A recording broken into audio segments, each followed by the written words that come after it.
À cette époque, l'école, il y avait l'école des filles et l'école des garçons. Voilà.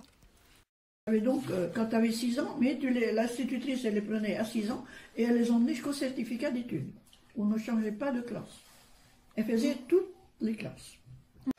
Il y avait des clans dans la cour de récré. Alors déjà, on ne se mélangeait pas.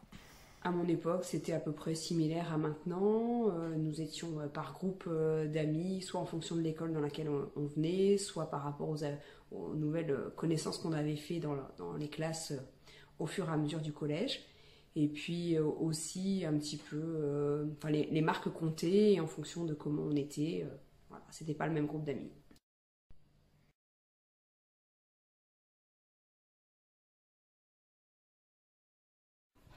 Ben pour moi, c'est très désagréable et c'est très méchant. Alors le harcèlement, c'est de la moquerie pour moi, c'est beaucoup de moquerie. Ce sont des élèves qui peuvent éventuellement être ennuyés par d'autres. C'est quand quelqu'un embête quelqu'un d'autre, mais longtemps. C'est-à-dire que ça devient répétitif. C'est quand des personnes sont méchantes envers une autre, même sans raison valable, mais... C'est des pressions qui sont exercées sur les gens. Le harcèlement scolaire, c'est quand on s'acharne sur une personne, pas forcément que pour ses différences. Parce que je pense que le harcèlement scolaire, ça peut aussi être généré à cause de la jalousie ou la volonté de mettre quelqu'un de côté. Moi, le harcèlement scolaire, c'est un acte par lequel une personne s'en prend à une autre personne, je dirais de façon répétitive, et cela oralement et ou physiquement. Où tu te moques de quelqu'un méchamment, avec insistance, et que ça peut faire du mal à la personne, et qu'elle le vit mal, pour moi, c'est du harcèlement. Pour moi, le harcèlement scolaire, c'est le fait de maltraiter un élève de façon répétée dans le temps, avec différents moyens, soit un harcèlement en direct par la violence, soit les moqueries répétées, ou alors maintenant, à l'heure actuelle, c'est avec les réseaux sociaux. Et ça peut avoir des répercussions sur les cours, donc ça peut être du harcèlement moral ou physique, avec des insultes, et des fois ça peut aller très très loin. Et ça peut s'étendre au-delà de l'école. Non, j'ai jamais connu ça à mon époque. Certainement, mais je m'en suis pas rendu compte. Bien sûr, mais il y a eu du harcèlement tout le temps. Alors, c'était pas vraiment, on n'appelait pas ça du harcèlement scolaire. On chahutait les uns les autres. Le terme n'était pas à l'époque employé. Oui, il y en avait. Alors, probablement, ça jamais, c'était pas nommé. Hein. J'ai jamais entendu parler de harcèlement scolaire. Il n'y avait pas les réseaux sociaux. Moi, je pense que les réseaux sociaux aujourd'hui amplifient ce phénomène.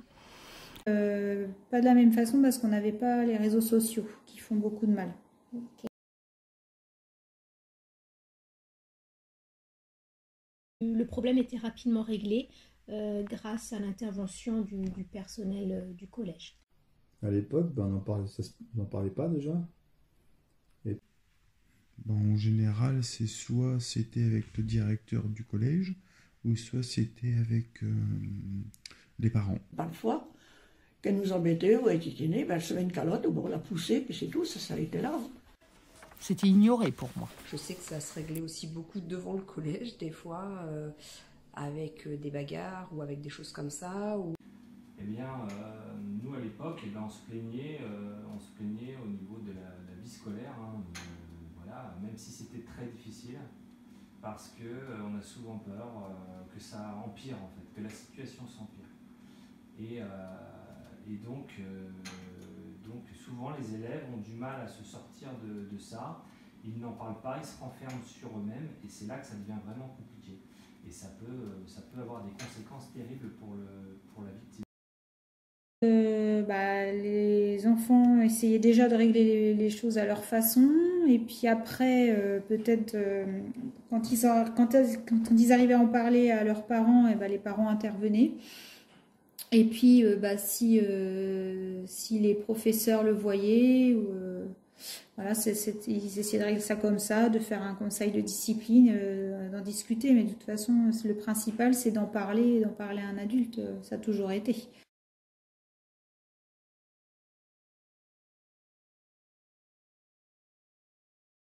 Je me souviens pas qu'il y en ait eu. Non, on n'était pas vraiment sensibilisés au problème. Alors pas du tout.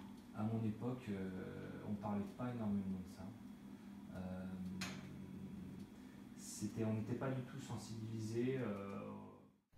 Il n'y avait pas de cellules, de numéros de téléphone, de choses qui... Il n'y avait pas de sensibilisation, de cours ou à l'école. Je crois qu'on a eu des espèces de cours